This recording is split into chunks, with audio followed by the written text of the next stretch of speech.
दुनिया भर में करीब 2 लाख से ज़्यादा बड़े ग्लेशियर हैं और ग्लोबल वार्मिंग की वजह से करीब हर ग्लेशियर में मौजूद बर्फ ने पिघलना शुरू कर दिया है। ग्लेशियर को ही धरती के लिए मीठे पानी का भंडार कहा जाता है और ग्लेशियर से पिघलने वाली बर्फ से जो पानी मिलता है उस पर करोड़ों लोगों की जिंदगी निर्भर रहती है। लेकिन पिछले कुछ सालों में कार्बन उत्सर्जन, जीवाश्म ईंधनों का बेतहाशा इस्तेमाल हुआ है, जिसकी वजह से ओजोन परत में छेद भी हुआ है और इसका असर सीधे ग्लेशियर पर पड़ता है, जिसको लेकर intergovernmental panel on climate change ने 2 महीने पहले रिपोर्ट दी थी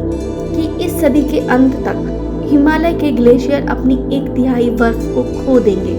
और अगर दुनिया में प्रदूषण इसी रफ्तार से बढ़ता रहा तो साल 2100 तक यूरोप के 80% ग्लेशियर पूरी तरह से पिघल जाएंगे और लोगों को प्यासे मरने की नौबत आ जाएगी। क्लाइमेट चेंज एक्टिविस्ट माइक हुडमा ने 8 मई को एक रिपोर्ट शेयर करते हुए कहा है, दुनिया में मौजूद ग्लेशियर्स से सिर्फ एक दिन में 11 बिलियन टन ग्लेशियर पिघला है, जो 40 लाख ओलंपिक मैदान जितना स्विमिंग पूल को भरने के लिए काफ़ी है।